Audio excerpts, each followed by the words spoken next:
right off the bat, I'm going to apologize for that terrible clicking on the intro, but we are live with the second Shoutcast for Warroom. Got Siri here with me, and we're going to do Blackstone Knights against the Comstar Titans of Rage. Siri, introduce yourself, not that everybody doesn't know who the hell you are. Hello everyone, I am Serialthrax, aka Siri, aka, if you're from Siri's groupies, Siri-chan, and I'm a light lead and pilot from the Steel Jaguar Gaming team. Alright, and we have a confirmed sync. I believe it's on Crimson Straits, correct? We are playing Skirmish for this. It was a coin flip decided by BSK. They picked Skirmish because, according to them, it is the one true mode. And actually, I think both teams are perfectly fine with this choice and comfortable with how it's going to play out. But yes, it is Skirmish. Our first match is on Crimson Strait, and if I have it correct, it should be coming up in about 6 minutes. Yep, I think that's about right. We're just waiting on the actual match to come up. Obviously, the players are already playing, but they have their streams on delays. So, Siri, there were a few things that you wanted to talk about before the match actually started. There are? Didn't you say there were? Don't do that fucking shit. No. You're doing that thing to me again where you just sit here. God damn it. Well, I meant in between matches, but sure, right. I can go ahead and do a bit of predicting. Well, we can talk about it this way. So we saw Comstar play last week. We watched their game against BA, and that was Comstar really showed that they were more comfortable sniping than they were brawling. And I have to say, from my knowledge, BSK feels the same way. So I feel like we're going to get a lot of jump sniping battles. Yeah, both teams like to play a style where they wear the enemy down and try and just generate momentum and advantage before they commit to a full engagement. I've actually very rarely seen CTR actually commit to a full push, whereas I have seen BSK do some just aggressive pushes during practices and matches. One thing that BSK has been doing recently is running 2 PPC Cicada 3Ms, or rather 2 PPCs on a Cicada 3M. And that I've seen them run as many ECM. as 4. Yes.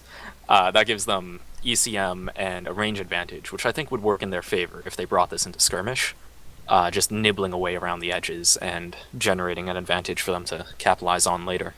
The risk there is that if they get interdicted and intercepted by a competent light lance, then most of the time they should be torn apart. Mm-hmm.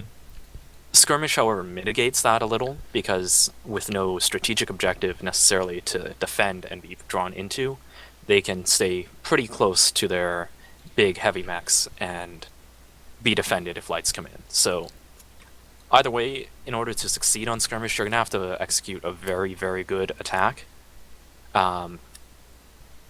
And so hopefully we see some of that cohesive pushing coming out of these teams. Okay. I got a message from Carp. His game froze, so we might be running off of just one stream for this first match.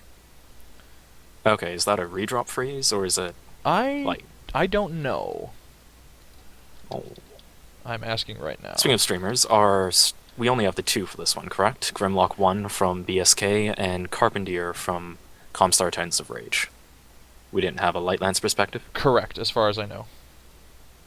Hold on, I'm just talking to Carp. I'm making sure, like, don't want to cast this match if...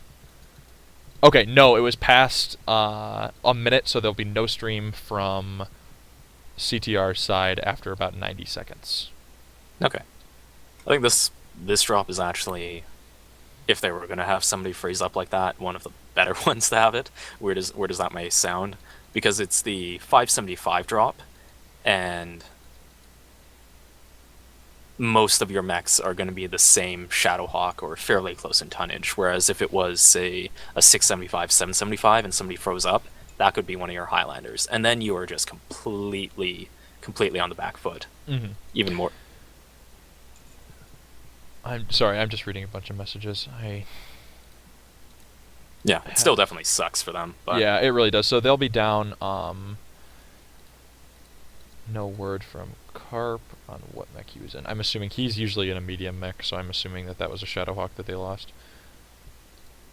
We'll see how that goes, though. Yeah, overall, the Shadowhawk is like 8% of your drop weight instead of it being something like 15 to 20.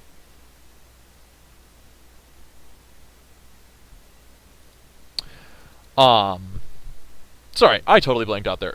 So I think we're gonna see. I know you mentioned it already, but the twin PPC cicadas from BSK. I think that's something that we should expect to see. Not on this drop for sure, though. It'll be on the 675, right? I don't know. You could actually see them here, but You really think? Well, I guess we'll see. Well, if you wanted to take a gamble on what map you get, and if they were really confident, they might have taken them. This being Crimson Straits, actually, that it might work decently depending on where they decide to hole up and play in. All right, looks like the streams are. Curves no streams. Okay, just double checking everything, making sure everything's good. Sorry, I must seem super distracted. And no, it's not liquor. It's Arizona half and half. This is liquor. This is fucking whiskey. It's delicious. Oh god. Okay, so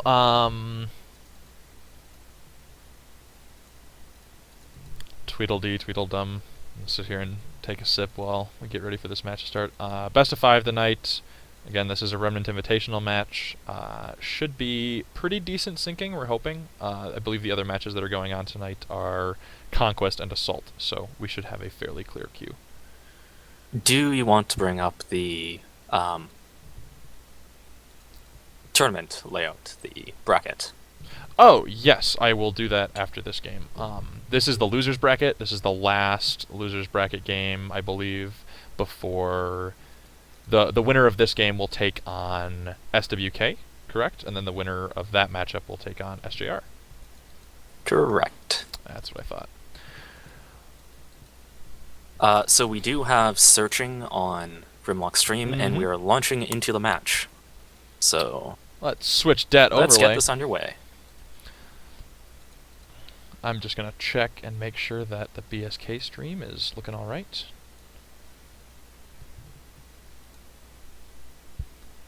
Which it's not. Oh god. From QQ, we have... Okay, so Comstar Titans of Rage has Shadowhawks, a Hunchback, 3 Jenners. That looks like it. And for BSK, we have 8 Shadowhawks, a Spider, and 3 Jenners. Looks like the loadouts from each side. Correction on the CTR side, it was 4 Jenners, one of them loaded in late. Oh, yep. They actually brought a Hunchback 4P. That's interesting. I like that choice. It gives you another Jenner instead of a Spider. Yeah, although it doesn't have jump jets, 8 meme lasers on this deck can wreck people if it doesn't get focused out. You have to have a good pilot in it who knows how to play around the edges, though. Another alternative is quad ER large. For this deck, not so good, but it's a possibility. Not the greatest frame rate on Grimlock Stream for me at the moment. How's it for you? Not myself either. I actually messed up on the positioning of the map, so I'm just changing that really quick. Okay. Well, what we have here is CTR started out on the south side. They seem to be grouping up towards the pass. That would allow them to take quick control of the upper area.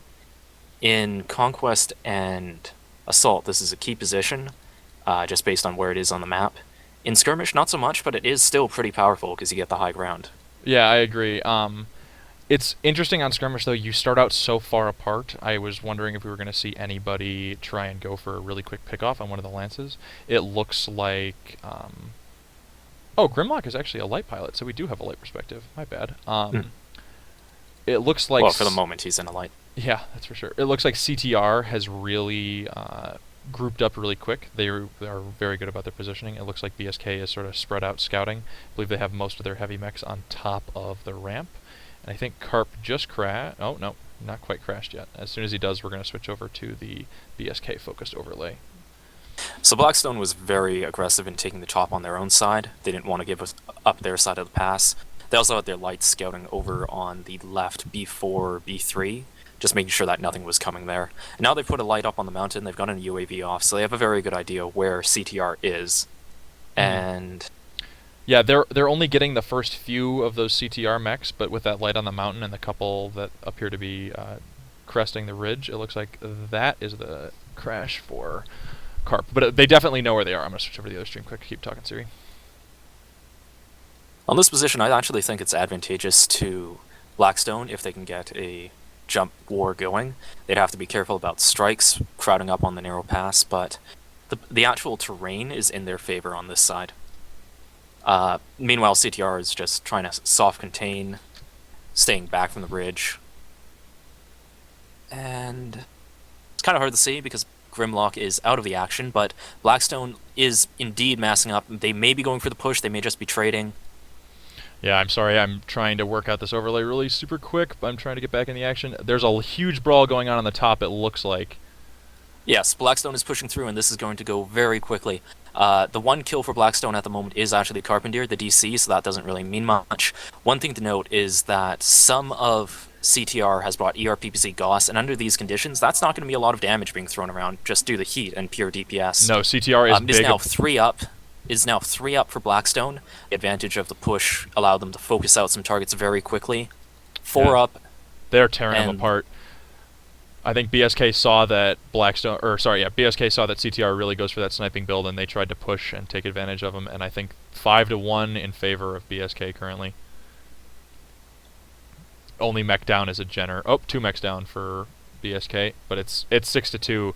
The thing about losing mechs that early when they're at full health and they get picked off so quickly is that there's really almost no coming back. It's 7-2. It's over. BSK's got it.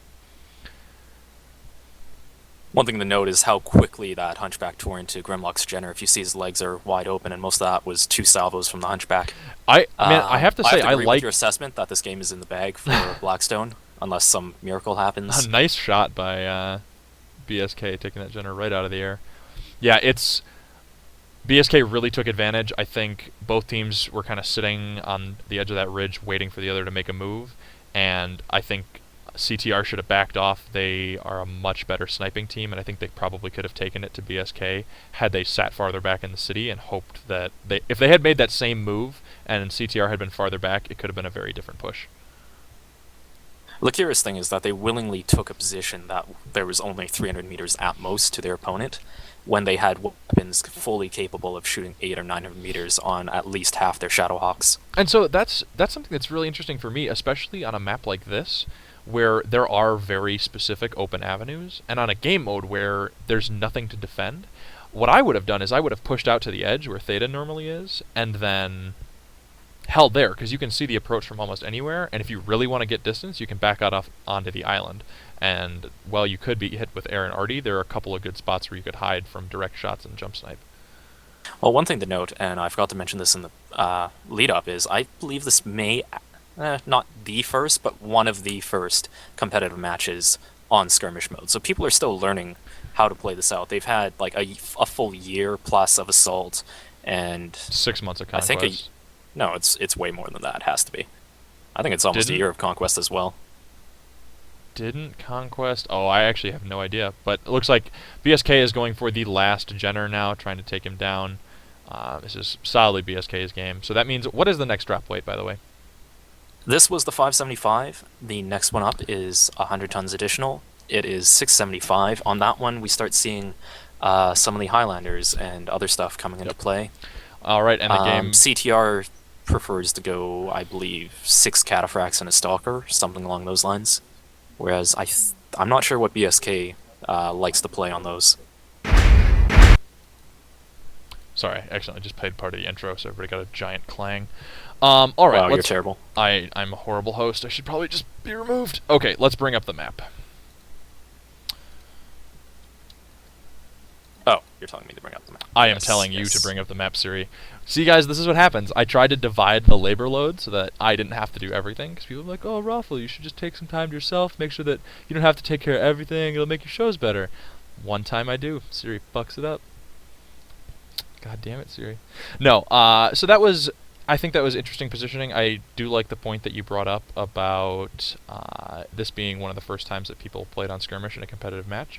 I think that's a really good point. I still have sort of no idea what to do on Skirmish, mostly because I don't really like Skirmish, so I don't play it. Important question, Raffle. Do you have a clue what to do on Assault? Yeah, man. Shut up. God. Meanie. No, Oh, sorry. I'm going to be bringing up the Assault map because I actually didn't rip the Conquest maps yet. So, again, that's my fault, and you can blame me for it. Feel free, everybody does. The only thing to disregard is the starting positions and bases on this map. Yeah, the starting positions are here, here, here, and then... Actually, where are they? Here, here, and here on the other side? Nope, they're like that. Oh, okay.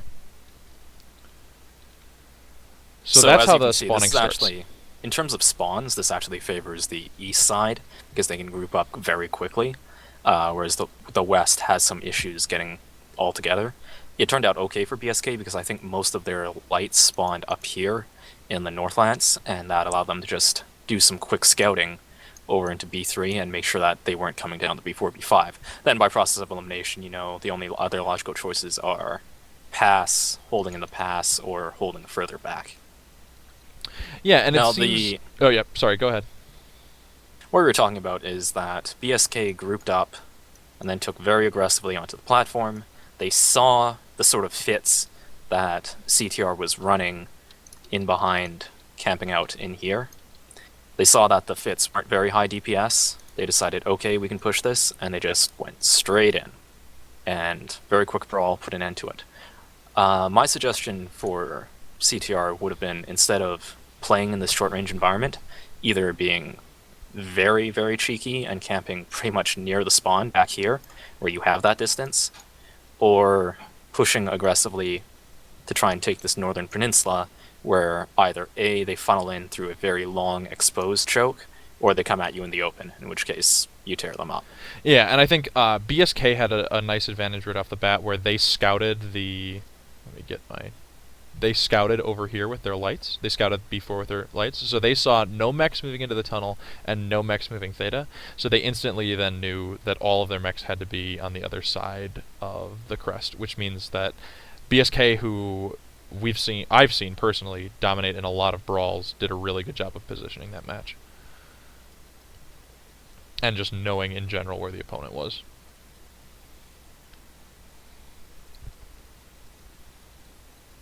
Okay, it looks like I'm supposed to be using Homeless Bill's feed from now on, because Carp is unsure of his stability. Okay, can you link that to me? Yep. I am going to do a couple things with the overlay, so I'm going to bring in our guests for tonight, Queenblade of the 228th and Nanner Hammock of SIG, to help Siri talk a little bit while I mess with stuff. Welcome, tonight's guests. What'd you think of the first game? It was kind of a smash in the face for QQ. Or Comstar's Titan. I'm sorry. Indeed. A lot of well-placed artillery strikes. I called your name as Very. Queenblade, by the way. Queen, for everybody who doesn't know, has a thing about being a announcer named... What's your name again, Queen? An alias named Tony Dodger. There we go. Perfect. Hello, mech fans. Next Solaris mech announcer. And we're of course proud to have a member of Series Groupies on the show. Oh, come on. I mean, I get it, and everybody else kind of gets it, but that's a slap in the face. Hey, now, you said it stood for whatever I wanted it to stand for, and I looked at it, and it worked, so... I guess it does. Whatever. Hey, you guys gave me the Siri Chan nickname. I have to get back at you for it, so... Hey, I think it's better than Take what your I licks. thought it was. Shitty in game. Yeah, it wasn't. Wasn't that either. It stands for nothing. But back to the game. Obviously, you guys have kind of broken it down. I think Comstar could have gone out to that peninsula. That would have helped them out a lot, like you said. Also, there wasn't a lot of scouting on their end, or at least I didn't see much. They should have got up on that hill, and they would have known that BSK was coming right in through the armpit, or what I call the armpit. and then they could have backed off because they were way too close up in there, and obviously weren't set up completely. I just got word from Trent Howell of BSK that they do have another good hit. It is going to be on Frozen City, and we should have that match for you in about 10 minutes. So in the meantime, bear with us and our terrible guests. Yeah, I apologize for this, guys. I'm just trying to select the proper parts of the screen so we don't have any overlay problems since we're switching to a new streamer. And OBS apparently hates me, so I know you guys aren't seeing the map at the moment. Yeah, but no, yeah, right before you saw the mechs falling apart and BSK taking the commanding lead, there was a well-placed artillery strike in the middle of all their medium mechs. Yeah, BSK is known for putting in good artillery strikes, and especially, in general, you should put, whenever you're doing a push like that, throw your artillery strikes in their faces. They either have to move back or take them on the jaw, one or the other. There's no other alternative, in which case they're not shooting back at you. So, you just start throwing them out there, and you make yourself a little bubble there, and you just kind of move in. For those of you asking, that match does indeed count. The rule is if there's a disconnect after the 1 minute mark or in a game with caps after a cap begins, then the match counts. Absolutely. But no, yeah, I don't see why they didn't try more of a ring around the rosy after being down one guy from the disconnect. Yeah, I agree. It does seem interesting. Siri, obviously, I keep wanting to bring this up because I think it's a really good point. Siri mentioned that not a lot of people play on Conquest or practice on Conquest. So the fact... Do you mean Skirmish? Skirmish, fuck me, man. I brought coffee for a reason so I wouldn't get tired during this cast, so excuse me while I chug some coffee. Not a lot of people practice on Skirmish. So I think that it must be the fact that BSK did win the coin flip, correct? Yeah. Yeah. Yes. So I think BSK has been practicing Skirmish in the hopes that they would get to pick for something like this. So, well, my curiosity as to why they did what they did was from the start, why they picked that location given their fits. I understand why they stayed. They had to stay once Carpentier disconnected, because if they had left, they just get a free kill on Carpentier, and then BSK goes and turtles behind buildings. That's a really good hard call. to break. Because even if they're disconnected, it still counts as one kill. One of the win conditions for Skirmish is being ahead in kills when the match times out. So I think they felt compelled to stay there. Does TKing count? TKing does count. That was fixed in the patch when they introduced Skirmish. Gotcha. I actually tested this. It used to be that killing somebody, I can't remember if it was, didn't count as a kill for the opponent. Killing somebody, right, it did not count as a kill for the opponent. That's how it used to be. I didn't know if it was still that way. That's why I asked. No, first day Skirmish came out, I was like, I wonder if we can exploit this. And there's a disconnected guy on my team, so I killed him, and yes, I can confirm it does count. Okay. That's interesting, because if it didn't, you could kill your whole team and then hide someplace and just win the game. Oh, you'd still have to get one kill first. Oh, that's right. Yes. Well, my logic. It'll appear a lot closer, though. It would. That's true. Kill secured. Siri, did you get what the next map is going to be? It is going to be Frozen City. All right. So this is going to be another close-in map that I think should resolve itself pretty quickly. Yeah, it should because if somebody favor... commits to a push, then that you can't really kite away from it. Yeah, and Any chance hopefully... you could bring that up real quick, since we're waiting? Yeah, Siri, why don't you do that? I love getting to tell Siri what to do, guys. It's really fun for me. Just a moment. No, take your time. Frozen City is another one of those maps that it's going to, in my opinion, favor BSK, because as BSK has shown, they are very adept brawlers, and we've seen CTR... They're not adverse to brawling, they can handle their own, but their real strength lies in jump sniping and sticking as far away from the target as possible. Yeah, I was watching The Little Mermaid in the background. I honestly don't know why that's up. I think my roommate is trolling. Wait, is there anybody even watching it, or are they just like in another room? No. Your roommates are my favorite. And Siri, don't forget to print screen the final match score again, so that we can push that up next to it. Okay. I tried print screening, but it failed, so I'm sorry. Oh, that's fine. I'll try and take care of it. Fail. Failed. Yeah, so this is the deployment for Assault that we have up. Apart from, obviously, no base, it is the exact same thing for Skirmish. I believe we covered this in the previous cast, but the South has a slight advantage in the time it takes them to get to and hold the ridge. Offset that, the North side has a bit better choice of cover in this complex here. Is that what it's like on Skirmish? Are the spawns the same on Skirmish as they are on Assault and I believe they are. Okay. I don't actually know, so I just wanted to ask. Again, I don't practice Skirmish. I know it's across the back, one in Jenner Highway and the other one. So yeah, it's the same. Now, this is the map where I feel like BSK, might be employing those dual PPC cicadas. That, or they've just been trolling the 12-man queue with that for like 3 weeks, just so that everybody thinks it's going to come in the competition, and then it never does, which would be awesome, by the way. And I hope that's why they did it. It could be mind games. You're right. That'd be the greatest mind game ever, because I've been giving them credit for that shit for like a week. Like, I had Han on the show, and I was like, I've seen Templars doing this. Did you guys make this happen? They're like, no, it's BSK. And then that would actually be really dirty, and I would be really proud of them. That'd be great. To put a lance I'm not sure how much of an caves achievement it is to dupe you. under ECM cover. Ooh. What's up? I'm saying if they could coordinate a push where the cicadas go through the caves under their ECM cover, And then just core everybody out. their yeah. other guys. Yeah, well, you would have them in a crossfire, but obviously they're more vulnerable in that if you push against the cicadas and they try to run back through the caves, then obviously your other guys are still down 4 mechs. Mm-hmm. I don't know. I don't know if they'll do that, because whenever we were playing up against them on Alpine, they put those cicadas awful close. I mean, they moved them in fairly close, and I was really surprised that they would put a PPC cicada that close.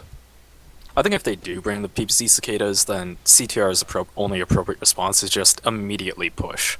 Because if they get them into close combat and they can sick their lights on them, or even just ignore them entirely, get their lights on the bigs and burn them down, then they don't have the opportunity to actually put out all that damage, because they're fairly heat inefficient. At the end of the day, heat dissipation translates directly into damage.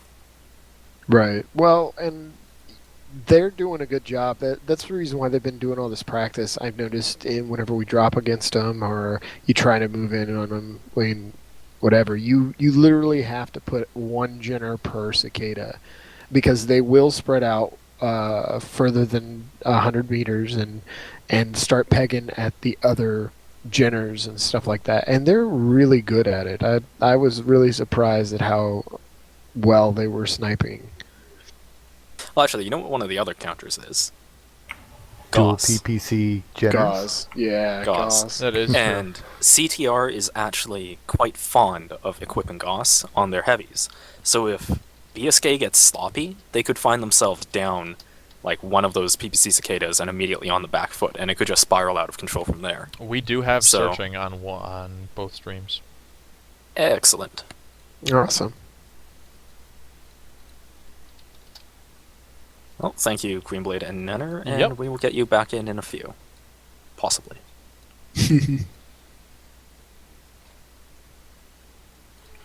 All right, switching the overlay over. Do you have any last thoughts before we get into this? Honestly, not really. I'm just excited to see how this works, because I feel like those dual PPC cicadas could do a lot of damage. I mean, if you get those behind somebody, they can core out a mech from behind in, a couple alphas. Especially with 4 of them, you only need you only need a couple seconds. Well, it's the punch of an AC-20 at 540 meters with much better handling. Yeah, it'll be interesting to see how it gets handled, and I'm excited for that. We're just waiting for them to sync up. Good to know that it is a positive hit. It'll be I'm also wondering who spawns on which side, because that may or may not affect how they play the match.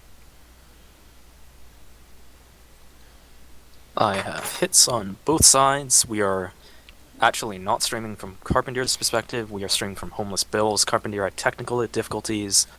Bill And is I don't know. actually a couple seconds behind for me. It's a little bit wonky to you viewers, and I apologize for that, but hopefully their matches start at about the same time.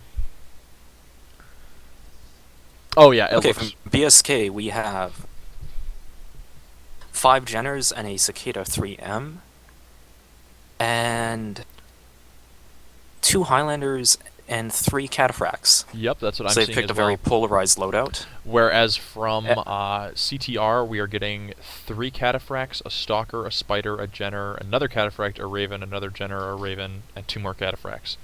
I'll Holy do some crap. math for you. That added up to 6 Cataphracts. Yeah. 6 well, they didn't rearrange their lances, god damn it. 6 Cataphracts, 2 Jenners, 2 Ravens, and a Spider, and a Stalker 3F. It's interesting that they didn't take a Misery, but we'll see how this match turns out. So, CTR actually started on the south side, which is closer to the dropship. Their lights are just doing a quick scout run on the dropship itself, trying to scout a little bit. Yeah. Not much more to say to that. They're probably not going to want to jump anything because they're fairly spread out. And unbeknownst to them, BSK has many more lights than they do. Yep. And it looks, yeah, CTR is really clumping up right off the bat. It looks like they're trying to get together in D4, D3. Doesn't look like they're moving quite towards the ridge yet, whereas BSK is holding in the back of B4. It doesn't look like BSK is going to go for that ridge push, which is interesting after they did such a great job with their brawling last round. Well, I think that's a factor of their drop deck. They're running, I think it was 6 lights, and 6 or 7 lights, and you don't have a lot of meat for a push at that sort of weight. And if they've done their scouting, they know that the enemy has plenty of meat in their 7 heavies and a medium. Mm-hmm.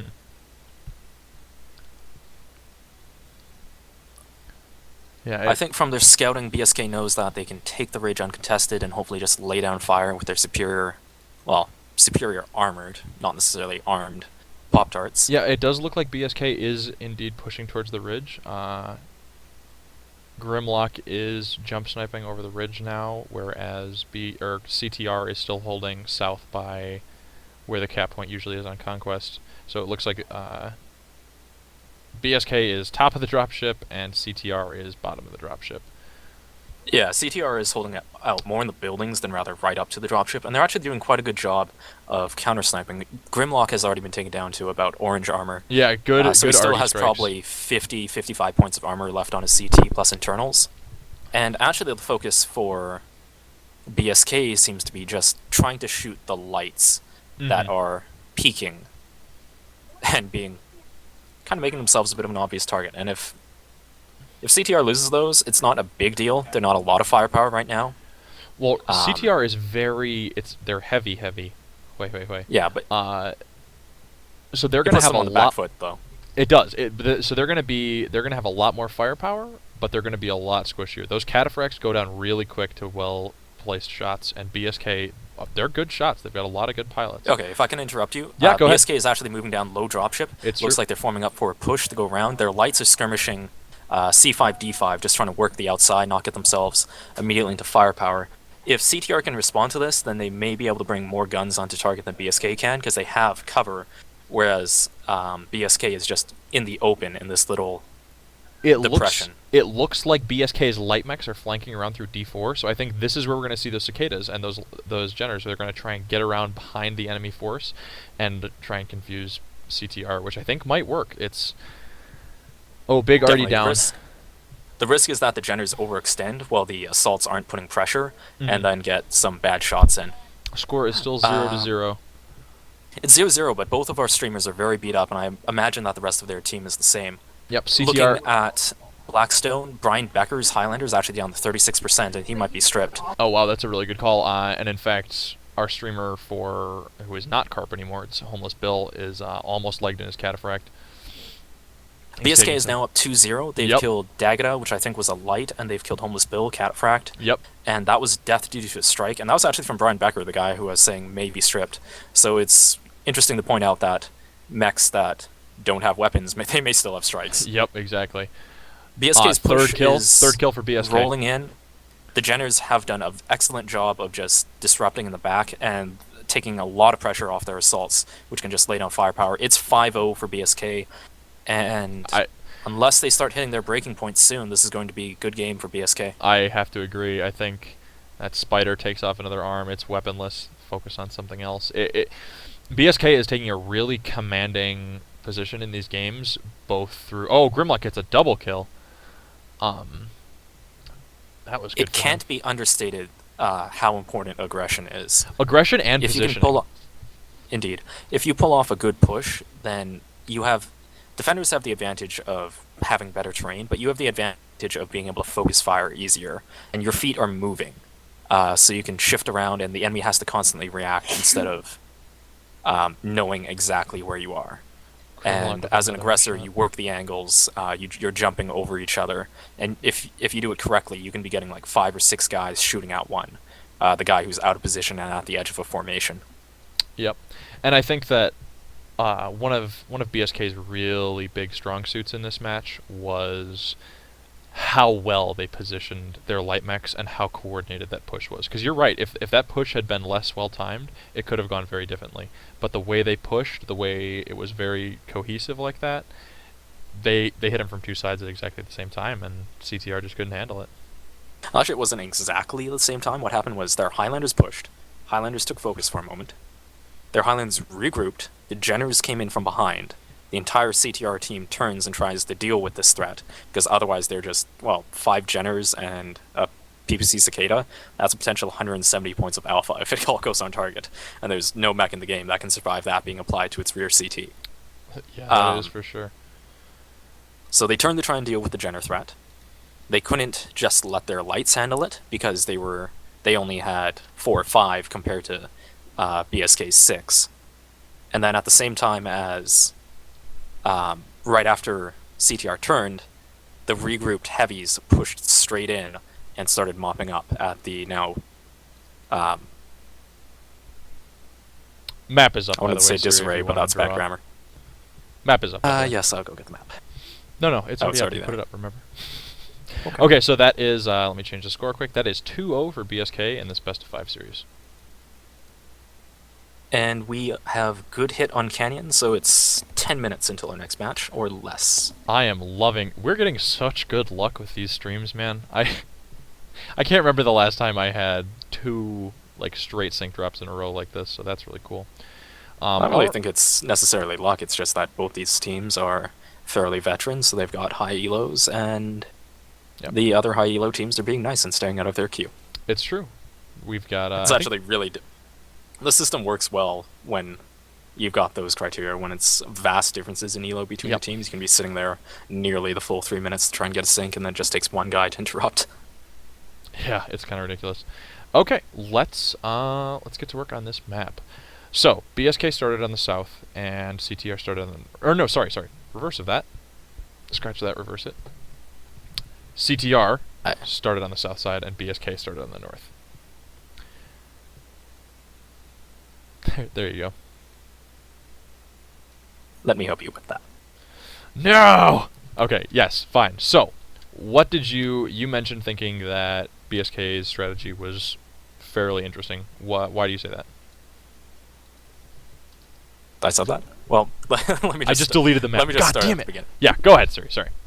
Well, CTR moved up. They put most of their heavies behind this line of buildings and 1 or 2 over here.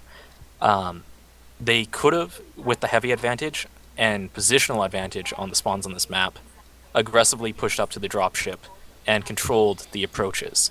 And that may have actually worked better for them, because then they would have been on the aggressive shooting at BSK's lights and their heavies even. But they ceded that advantage, and that, in retrospect, may have been a mistake, especially given how they got pushed. On the other hand, BSK, they quickly grouped up. It was approximately around here. They had their lights getting initially aggressive, but then after the initial stages of their game, the lights started to play a bit more passive, working around the angles here, just getting scouting in without risk of being hurt. Given this distance, it's about 500-600 meters, and the travel time for PPCs at that range to hit a light that's diving between building and building, probably not going to happen unless you get a very, very lucky shot. Yeah, so that beginning sniping phase lasted for a couple of minutes, but then... sorry, you're about to say something. I'm about to cut you off, so keep going.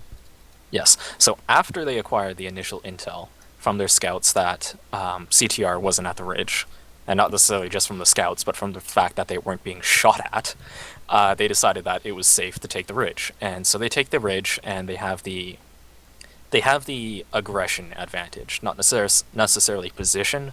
If CTR had been very good at counter-sniping, which they initially were, the trouble was that on CTR's side, some of their guys were stuck over here, and that they were only getting shots when you're jumping. So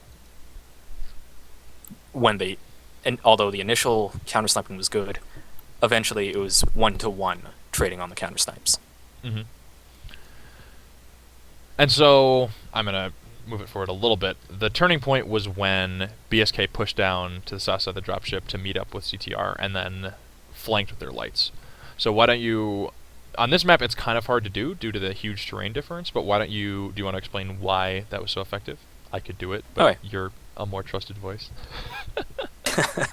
Well, what BSK's initial move did was they were focused on the high dropship. And so CTR ends up retreating to the right side to get out of the line of fire.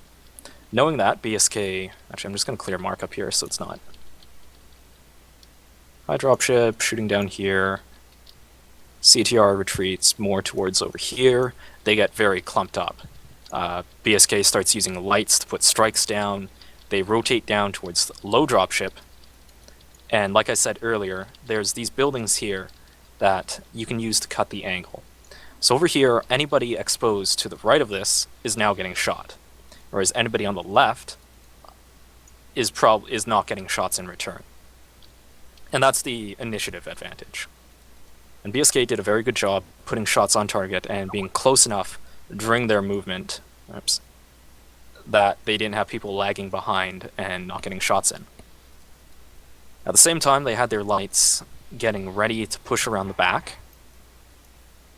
And once CTR had regrouped and started getting everybody around to actually start getting the angles, BSK had crossed the open and gotten into cover down behind this ridge.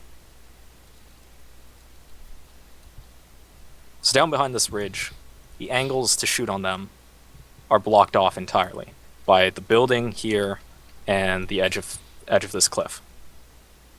So they regroup, their lights go in the back, CTR has to react to the threat, they turn, and then BSK drops the hammer and pushes in with their main group. And that was GG. Yep, it was a very successful push. Got people in my chat spoiling the result of the next game, Siri! It's a good thing I don't care about your chat then. I know, right? Or there's been too much chat for me to actually read it through. There's been a ton of chat tonight. I really appreciate that, guys. It's fun to have a nice community of people around here. And I think half of it is my team fighting SIG to decide who are the better series groupies, so I appreciate this. Hey, man, I'll take a position on the side of whoever wins that argument. How about that? Put it that way. You're not going to make a bet before you know the outcome. No, I'm not. I'm a fairly unrisky kind of guy. What can I say? Okay, I'm going to... Looks like this... Are they searching yet? Not searching yet, so we've got a little bit of time yet. I'm just going to really super quick bring in Queen and Nanner for their words. We have about 3 minutes. Okay, perfect.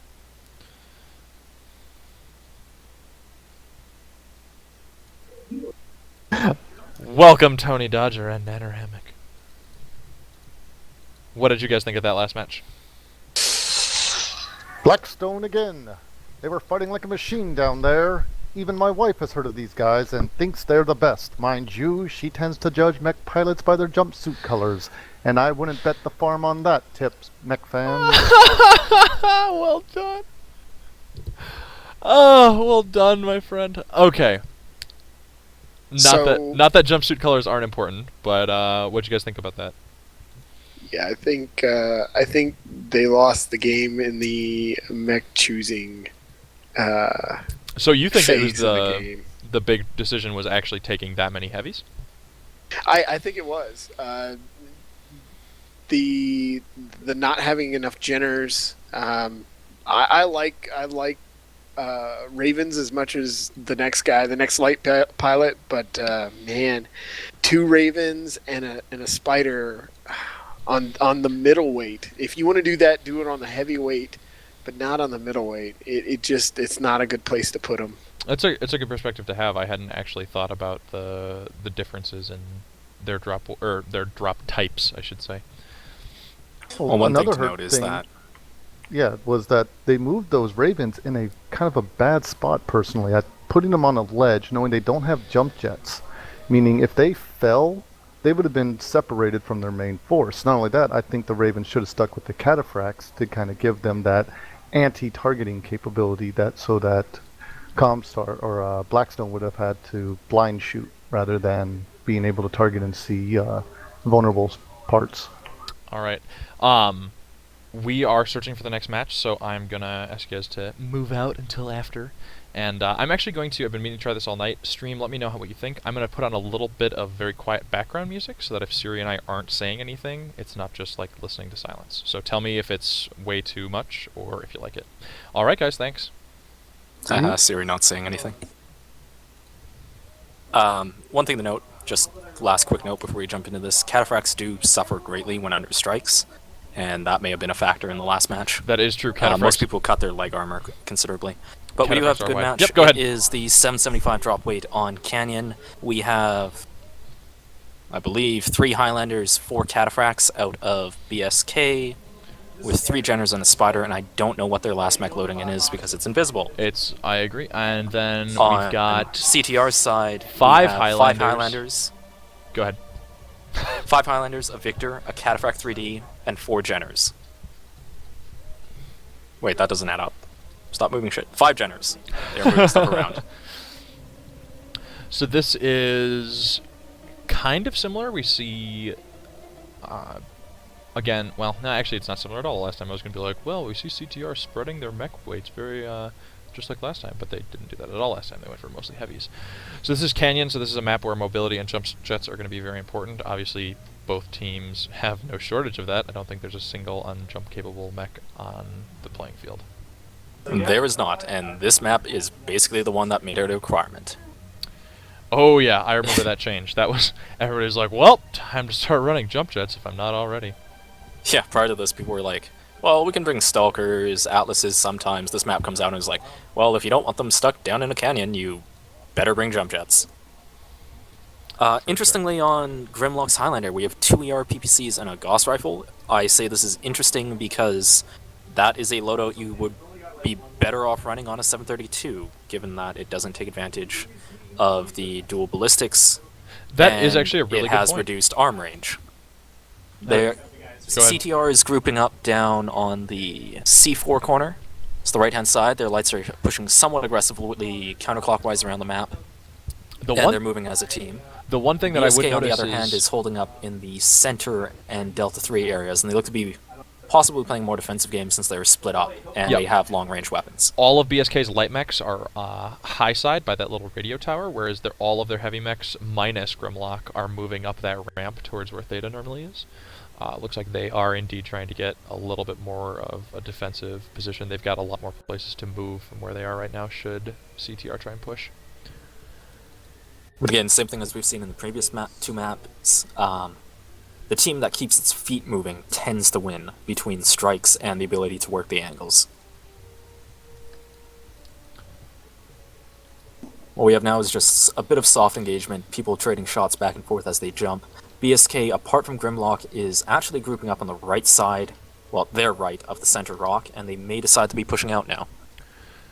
Yep, it looks like, yeah, Grimlock is way behind. I don't know if that's on purpose or by accident, but it looks like they got a nice strike down. I think I saw some damage. CTR is reacting to this move. They're sending their lights around the left, possibly the circle behind the heavies before they get in position. They're big mechs, they're heavies and assaults. They aren't really moving much, they're just trading shots back and forth. The good news for CTR is that they're fairly spread out, so strikes aren't going to be hitting more than 1 or 2 at a time. But it's hard to tell who's trading more efficiently at this point. CTR is actually in a really interesting position because BSK has a lot of their mechs down in that trench and some up on either side. I feel like they could make a fairly convincing push onto BSK's northernmost flank in C3, but it looks like they're content to just sit back and jump snipe right now. They're fairly spread out along that ridge. They're grouping up a bit more, so they might be thinking about it, but the opportunity might have passed. It still BSK looks like it's split pretty established. hard. Or are those BSK's light mechs on the far ridge? No, BSK's No, they light are mechs split. are... They are split, yeah. except BSK has made it to good cover, and they don't have anybody left down in the trench. Yeah. And so the push would have to be advancing over open ground. That's true. But it could still happen. If CTR took low ground and pushed down on that far side, I feel like they could take those mechs from BSK, though. It doesn't look like they're going to. They are content to sit in B4 by the looks of it. They're shifting towards B3. Oh, they actually are taking that low ground, trying to wrap around C3 and possibly catch the middle guys out of position. I think they're... BSK is reacting to this. Their guys on the far side have hopped down and are trying to get back up.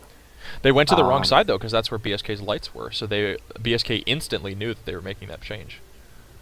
Well, what they were trying to do is they were trying to wrap around up that D3, C3 ramp and catch them out of position. They may have maneuvered themselves into a very bad position, though. BSK is shifting. BSK smells the opportunity, and looks like they're pushing in to take advantage.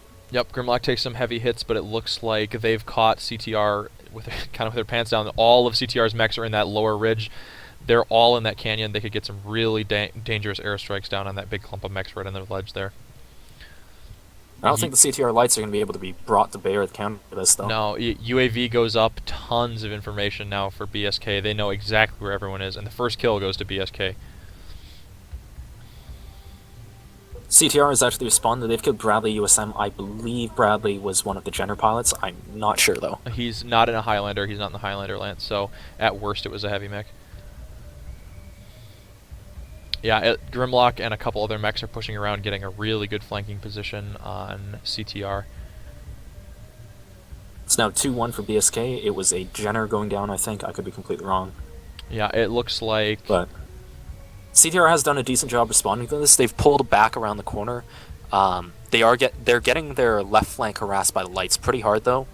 And there's a secondary light engagement going. But they are still in a pretty bad position having the low ground. Yeah, they need to push around up onto Theta. BSK right now doesn't have the mechs it had on Theta to begin with, and they could take that strong position and turn the exact positions back around on BSK, but they're just not. They're sitting around this corner. Yeah, if they don't move, then their lights are going to be picked off the left side, separated by that canyon as they are. If we're watching Grimlock's stream, we're seeing him taking free shots at the Jenner without any return fire, and that advantage is just going to spiral. I agree. We got a streamer-on-streamer kill. Grimlock is killing Homeless Bill out the back as they try to retreat and take that Theta. Yep. But it is possible for them to pull it back. There's enough damage on the BSK side, but it's going to take some pretty damn good firing. Yep. 4-1 in favor of BSK currently. And it looks like they've caught a few of their mechs out of position, including their light mechs are trying to swarm in around Grimlock. They're getting some good shots off on them. It's 6-1 now, though, and that may just put it in the bank for BSK. That is 6-1. 2 kills during the time Grimlock was shut down. CTR is getting really... Oh, and another kill. Nice shot, Grimlock. Yep, this is another one of those games where BSK, they pulled ahead after those first couple kills, and I wish there was more cast about it, but it's kind of it for it. We do have Homeless Bill going for this cataphract, almost legged. I think he can take him down. Well, he's actually spectating Soak. Oh, my bad. All right, Sodak kills the cataphract. Good job. So it's 3-10 currently. Sadly, I don't think that these last 2 mechs are going to be able to pull it out. It was a good game. I feel like CTR held themselves a lot better that game. They were really able to hold that position they were in was bad, but they were able to hold it for much longer than I expected.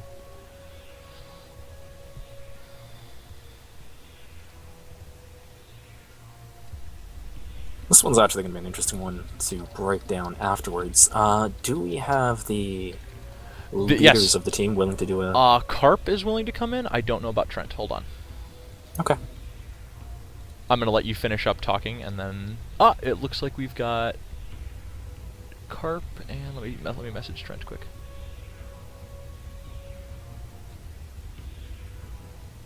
So with that, BSK has taken the series 3-0, and that is going to actually be setting up a rematch between Swords of Kantars and Blackstone Knights. They faced off earlier in this tournament in the winners bracket, the semifinals for the winners bracket. Swords of Kantars edged out a 3-2 reverse sweep after being down 2-0 to BSK, and so BSK is going to be looking for a bit of revenge. And that should be a great match to watch. Hopefully we'll be able to cast that for you and have more news for that, but in the meantime... Oh, that stream just went down. Let me switch back to the actual analysis screen. We'll pop up the map really quick, and we're going to bring in... Yep, Trent is just going to grab some water, and then we'll bring him in. So we're going to bring in all of our guests. So we've got Nanner, Queenblade, we will be having Carpentier, and Sir Trent Howell on to talk about that last match.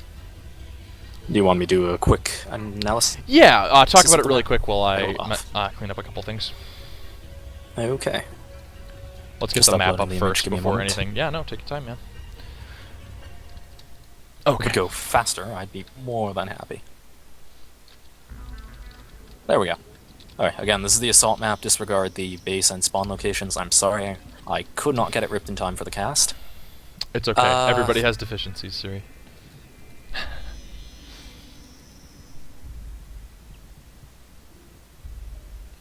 So what we saw off the bat was BSK consolidated their spawn, moved into Delta 3, had some guys in the center. Their lights kept fairly far back, just sweeping back and forth, watching the edges, and that's what eventually alerted them to the CTR push. At the same time, their heavies were taking up the middle aggressively.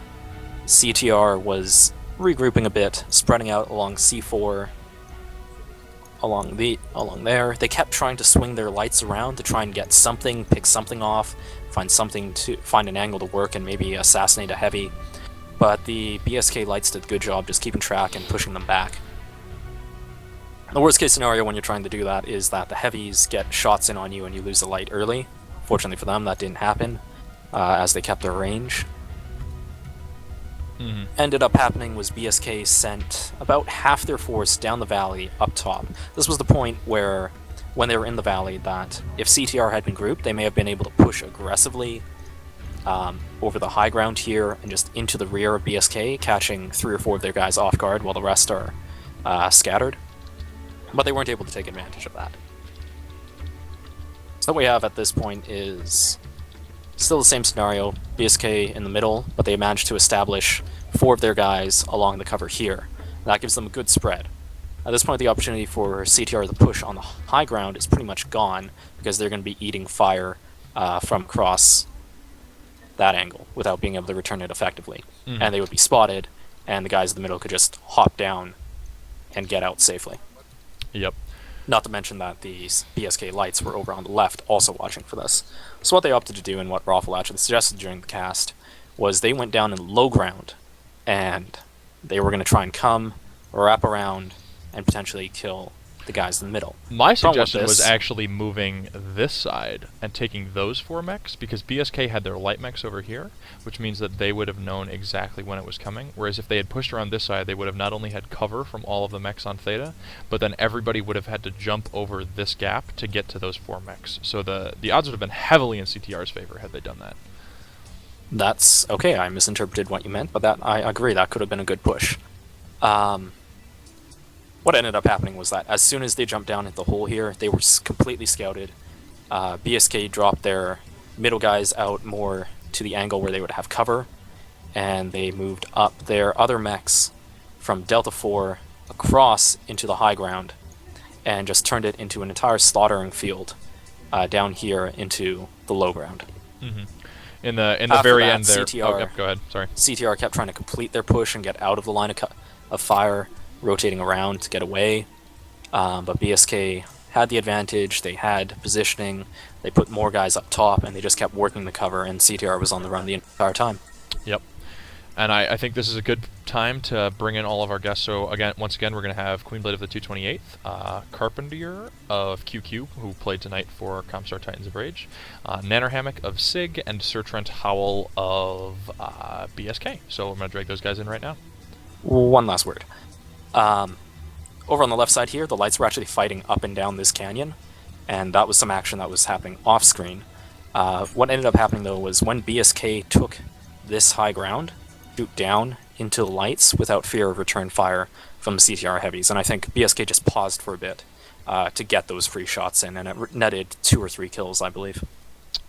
Indeed it did, and welcome everybody. Thank you to our 2 guests for watching the match this whole time to help Siri and I analyze, and thank you, of course, to our two players. We have Carpentier of QQ and Sir Trent Howell of BSK. Welcome, guys.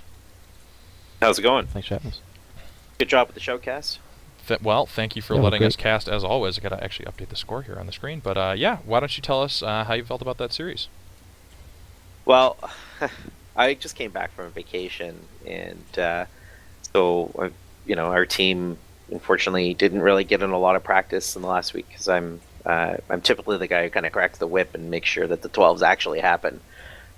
So the last team practice only occurred about a week ago, and since then they just did some 4-mans and stuff. But so we tried to kind of pull it together, and even in our warm-up drops, we actually ran into BSK a couple times, and it just did not go well. And I was like, "This is not good, guys. Like, we should be pulling this shit together." So we just weren't. Unfortunately, you see us like against SJR not too long ago, and you look at how we played tonight, and you could just tell we weren't the same team. And sometimes that shit happens. For those of you watching, I have added a small. Oh God. For those of you watching, I just messed up the stream really bad for a second. For those of you watching, there's a small box on the far right that will tell you who is talking, since we have so many guests who are not on camera. So, yeah, so Trent, you were drop commanding that match, correct? Yep, all night. Well, first of all, congratulations. CTR is obviously not a team to be messed with. We watched them last week, and they were very dominant against BA. So, how did you feel about this series? We've been practicing quite a bit over the last month or so. It's no secret we've been having various roster issues probably since November. So we've been going through a bit of a rebranding effort. We did change our names to the Blackstone Candidates. So that's been going well for us, as is mentioned here. But we've been practicing quite a bit for this. We know CTR is a tough team. They gave the Jags a bloody nose a couple weeks ago. So we went in knowing that we're going up against tough opponents, and we wanted to make sure we were prepared for that. It helps a lot, though, that we've brought in a second competitive unit now. One of the Templar banners joined us. They're known as Warden Company within Blackstone. We're now called Crusader Company, the Blackstone you come to love. And we've been able to scrim against them for the last week or so, and that really helped us out quite a bit. Excuse me, just had to cough, of course, right when I wanted to start speaking. Yeah, I was joking with Siri before that we need to start calling you guys the Blackstone Templars. But yeah, so take us through what each of your strategies were for all 3 of those matches. Let's start with Carp. You want to take us through that first match? On the first drop, oh my god, I'm like drawing a blank on it right now. 'Cause there's so many conversations that are. You weren't in there for half of it. Oh, that's true. You actually yeah. Well, so what? Well, I mean, to begin with, what happened was we were running Shadowhawks, and in our warm up drop, we were trying it with AC-20 and PPCs, and it just kind of seemed like now with the AC-20 nerf, it just didn't seem to really work very well. So we decided to change it to AC-20 and large pulse lasers, and of course that happened tonight. So we had not even trained with that pairing. But it was pretty heat efficient, and we figured, okay, let's it'll help with dealing with lights and stuff. So we went with that loadout. We decided to go to the saddle. We kind of noticed that BSK wasn't as grouped up as we were, so I was starting to lead a charge, and then I crashed. and then there was that moment where I thought I could Control Alt Delete and save it, and then it just wasn't happening. And then Heim Delight stepped in because he's been a second drop commander as well in the CTR team, and he jumped in and I think just having me DC crash out kind of hurt our team a bit too, just from a morale standpoint or a confidence standpoint. So yeah, losing a player and so quickly in the in the start of a match like that, but still after the point where you can restart is really rough, especially for especially when it's your drop commander. Yeah, it happened literally. I think it was about 90 seconds in. So I wish it had happened before the 1 minute mark, but that's the way the ball bounces. And the guys even said, like, should we ask for a mulligan? I'm like, it's already past a minute, so there's no point. Yep. And what about you guys, Trent? How did you guys feel going into that first match? We really don't have much of a strategy for those light drops. It's really just mass those AC-20s, get on top of people, and just gun them down. I guess we were a bit fortunate in the timing of that. We were spread out on the top part of that raised parking structure or whatever, and we were trying to spread out to avoid arty strikes coming in. And just as we saw Carp coming up, I had us group up and get ready to go over. So we were fortunate that there was a technical error there, but once we got over, it was just a matter of we caught their shocks kind of sitting flat-footed. And in those light drops, you really just want to get on top of people as fast as you can, get the aggressive stance going, and then just pop targets one after the other. Yeah, and it was an interesting first match to watch. I'm completely blanking on what I was going to say. Completely sorry about that, guys. Do feel free, anybody else who's in here, Nanner, Queen, Siri, feel free to say anything you want to these guys. But unless you guys have any other questions, I'm going to move it on to the next drop, which was on Frozen City. Frozen. Sorry. Yep. Yeah. So Frozen City, what I do there, and we're just talking about this a little while ago. So you saw that the loadout I ran was the 2 ER large Ravens with the Stalker 3F, and you saw that work really effectively against SGR. For those of you who saw that match, and we were kind of gearing up for more of an attrition battle where we would use those ER larges to grind down Pop-Tarts. And so I sent them over to C5 area to the far side of our side of the dropship. And there's a high point there where the Stalker can pop up and the Ravens can kind of hover in that area around them. So that was the initial setup for those guys. And then the balance of the team with Cataphracts, which we just put up in the buildings along C4 on our side. And so we were set up for that pop-tarting, and then we saw that their Jenners had come around in behind. So I called for the team to pull back tighter into our back end of the field to put some more distance between the heavy team, BSK's heavy team, because I knew they were going to push at the same time. I was just kind of watching as I'm running. I'm looking back, and I'm like, yeah, here they come. And so the idea was to try to disassemble the lights quickly enough that we could then turn our attention back to the beef. All right, sorry, Trent, I was your just turn. touching something. I should never touch things when people could stop talking at any moment, because inevitably, whenever I'm like, oh, I'll fix this tiny thing on the overlay, somebody stops talking and it's just silence. Or when you're touching things on cam, that's normally pretty bad. wait. Anybody see that Reddit post, by the way? Well, let's not bring that up now. Let's not bring that up. We can just laugh about it to ourselves for anybody who hasn't You seen put it. winner above the wrong people. No, I didn't. Oh, I there changed you it. go. That's what I was touching, damn it. Alright, Trent, what did you guys do for that second match on Frozen? We were a bit uncertain what we wanted to do with a deck. As I'm sure many of you guys have seen, we've been experimenting quite a bit with the cicadas and the 12-mans recently. We're still trying to figure out if they have a place in comp play. I know Blackstone for a long time has had a lot of success with those cicadas, so we're trying to figure out if we could deploy those or what we wanted to do with it. And ultimately we went with a split force, maximizing lights and maximizing our heavy force. And we really, in the beginning, we were going to be very cautious. We ran into CTR twice just practicing, and they saw both our 575 and our 675 decks, so we were kind of like, oh fuck, what should we change at the last second or what? So we kept our deck, and I just wanted to be very cautious in seeing how they were configured and what they're going to look like. I figured they'd have a larger heavy force than us, which meant relying on our lights. So we went up to that ridge in the beginning. We were not in a good position. They were taking quite a bit of fire. And so I had to get those light mechs involved. It's so many of them. I had to get them in the fight somehow. So I sent them down that left side. It didn't look like they were observed initially. At the same time, I was feinting my body to the left, trying to make them think we were going to push that direction with the whole force. We dropped on them with the lights from behind, swung our heavy force back to the ship, pushed over, and pinched them, which was actually worked out pretty well for us. Even though our heavy force got pretty beat up, the lights were able to distract them long enough for our heavy force to get in position and drop some good RDs and take the brunt of that fight. Yeah, it was a very fun match to watch for us. We could see that light flank coming, and we were wondering, oh, how's this going to turn out?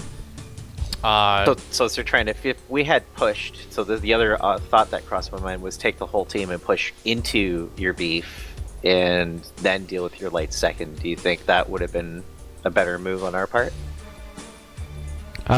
given the status of your mechs at that time? Probably, although what we would have done is we'd have fallen back into a defensive position into those buildings there. A similar position we had against Swords when we played them a couple months ago. So it may have worked out better. Generally, my theory is that the team that's the aggressor normally has the advantage. So it might have helped out. But I had a lot of light mechs, and they're pretty good at being able to pick teams apart, even as they're charging to a brawl and keeping them stalled. Carp, are you talking when they were like at the very start, or when they had already gone down lower They dropship? had pushed down. Yeah, they pushed down to C5. I saw you guys because I had a position where I could see that move, right, where you guys went from the end of the dropship to C5, and I was kind of poking away, and I kind of had in mind at that point, it's like, all right, let's push our guys into you. And then the Jenners were spotted coming around, and so we decided to go deeper into and deal with the Jenners rather than leaving our backs exposed. Only because we didn't have the right light fight team for you guys, In my opinion, that could have worked quite well if you had made the move before the Jenners had gotten over the top. Mm-hmm. Yeah, I think they were spotted kind of halfway en route to us. So, Yeah, it so if you probably had grouped wasn't up enough and time. pushed at the halfway en route position, then he probably would have gone in the overmatch. But That's always the fun of drop commanding.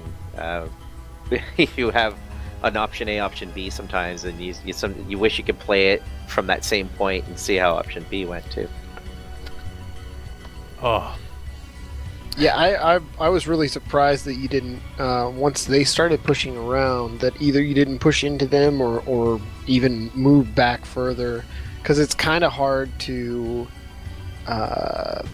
you kind of get that, like I've talked about before, is that whole hammer and anvil type move where you get the lights coming at your back and you get the heavies pushing in your front, and it becomes you stuck between a rock and a hard place.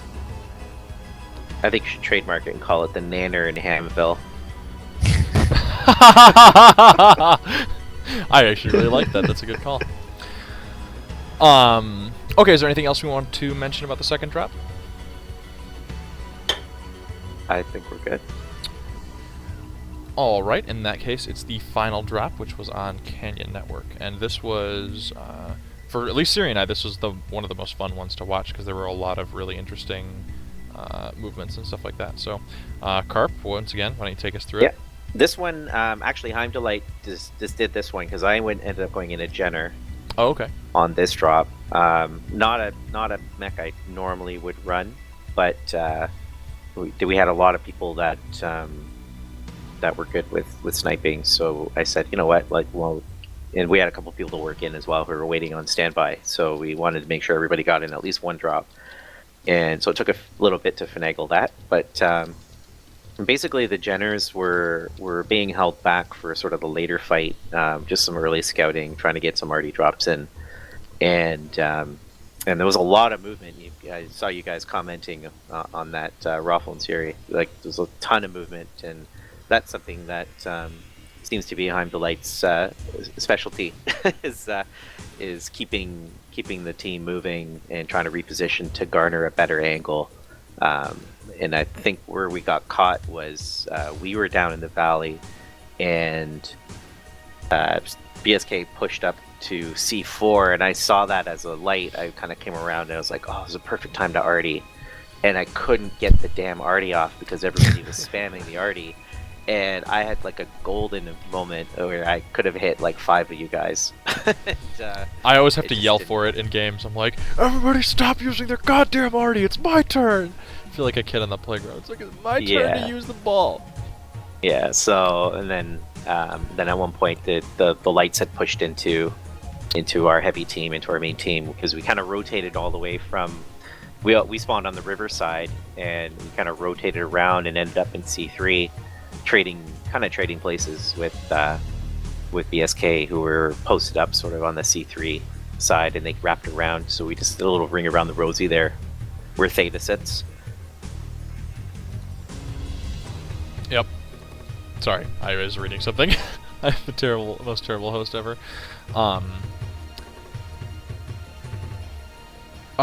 So Trent, I actually have to ask. Apparently, that push across the canyon wasn't intentional. Yeah, it was semi-intentional. Semi-intentional. Apparently I was quoted as saying, "Oops, guys, come back." We were trying to. I was trying to get us to feint a little bit, get them to. I saw them moving right to left from our perspective. The position they were in there was actually pretty good. I wanted to see if I could get them to keep moving. So I got our cataphracts on the right side, kept the Highlanders in the center. I was trying to get the fracks to push a little bit in skirmish and see if we could try to catch them there as they were moving. But when they dropped down, I realized that's pretty much our prime spot. We can run up and get our arty strikes in. So we advanced very quickly, rolled around the right side of that hill. Unfortunately, we caught them down in that canyon. And we were a little bit hesitant to go straight up, or else we'd be exposing ourselves to our entire fire line. But we swung right a little bit further to try to catch them as they were withdrawing. So we got a couple of kills down there, and then we were able just to roll up that flank as best we could with our lights harassing them, trying to stopper them up on that ramp that they were trying to get up on the left, put near Theta. So I didn't want them coming up there and circling us. So we just pushed straight down that canyon, got in there. Then we just took down targets very quickly, got a couple really good arty strikes in there, and that was pretty much it. Yeah, I do want to say, Yeah, go ahead. Carp, you did I mean, you guys maneuvered a lot more in that one, and like the maneuvering was a lot better. I mean, there was obviously a few mistakes, but honestly, that last match, like, I really liked the maneuvering you guys did to try and save things. Yeah, he'd credit Heim for that one. Yeah, Abdullah does well with the motion. He's always thinking of, when you're Highlanders, you want to just keep your left side to them. So his repositioning is always, let's move to the right and keep our left shoulder to them, and then kind of garner a better position. But I feel like where we ended up at C3 on the low side was not really a great spot as a Highlander, because you give up your high ground, and if you guys could have done a 2-front push around Theta. You could have come through Theta, around the top from that corner of D4 C3 intersect, and even could have even come in from the B line side. Like, you could have hit us from 3 different angles there. So that's kind of a death pit for the team on the receiving end, honestly. Yeah, that whole side of the map there is just bad. We've been stuck over there at least once or twice in comp matches, and it's very, very difficult to move anywhere in there. You just got that narrow canyon, and it's either that or you're in one of the canyons on either side, or you have to push the center. So we pushed the center and just try to keep control of the center of the map. At one point, if there were enough airstrikes on our side, we could have really hurt you bad, because you were in that narrow canyon, lined up a little bit. Yeah, I took a couple friendly fire hits from behind. Yeah. Which I have my suspicions about who that was. All right. Well, first off, I want to thank you guys for coming on. I know it's not necessarily super easy to talk strategies with another team after a win or a loss, so I want to thank both of you for coming on. Is there anything else that anybody wants to talk about from that match? Were good fights.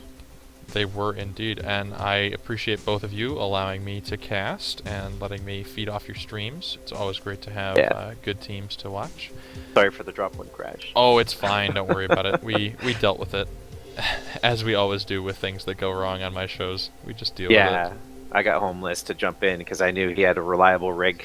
I was afraid of crashing a second time. That would have been really catastrophic. So, but yeah, I wish we kind of made it a more exciting round. But congrats to BSK. Hope you do well in your match with Swords Swords for the championship shot. Yep. Yeah, So that's going to be sometime next week, right, guys? Yep, and we're looking forward to it. All right, great. A revamped Well, team, so it should be a good fight. Yeah. Hopefully, we'll be able Any- to. Go ahead, Siri. Any words of challenge or warning you want to throw down to SWK? No, but I'm looking forward to Sace making a prediction again. Oh, come on! Say something! God damn it! This community is so nice. Like, no, guys, you did a really good job. Just once, you gotta be like, no, we're gonna fucking crush these guys.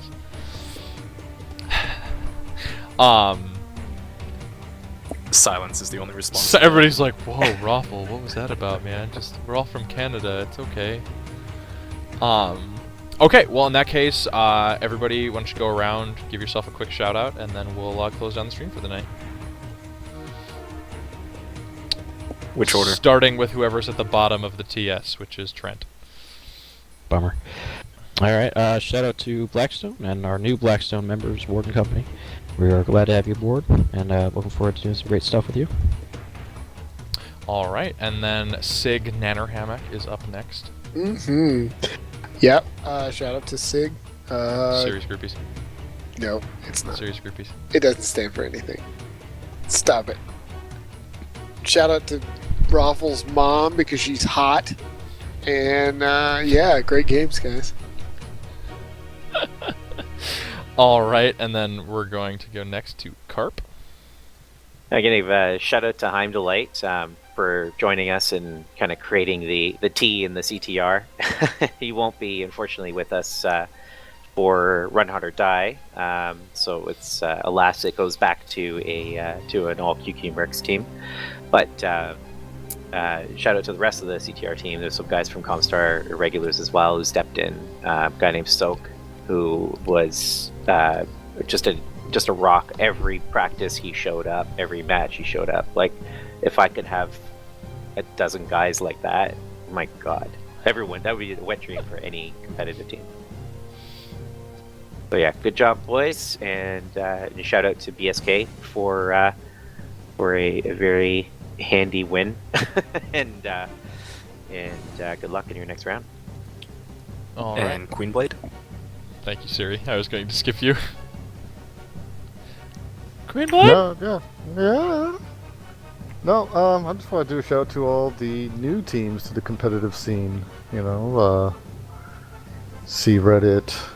Let's see, who else we got here? Apocalypse Lancers, Clan Star Adder, Nightwatch, Team Zerafram, House Jirai, Cameron Highlanders, Black Star Adders, Smoke Adders, or I'm sorry, Black Star Alliance, apologize, Golden Foxes, and Blackthorns. Welcome. And 228. Don't forget that new team. Oh, yeah. One of these days. One of Did these. you get Apocalypse Lancers in there? Yes. I did. Okay, good. Was that? I'm sorry, I missed that. Queen. Was that for Arhad or Merrick?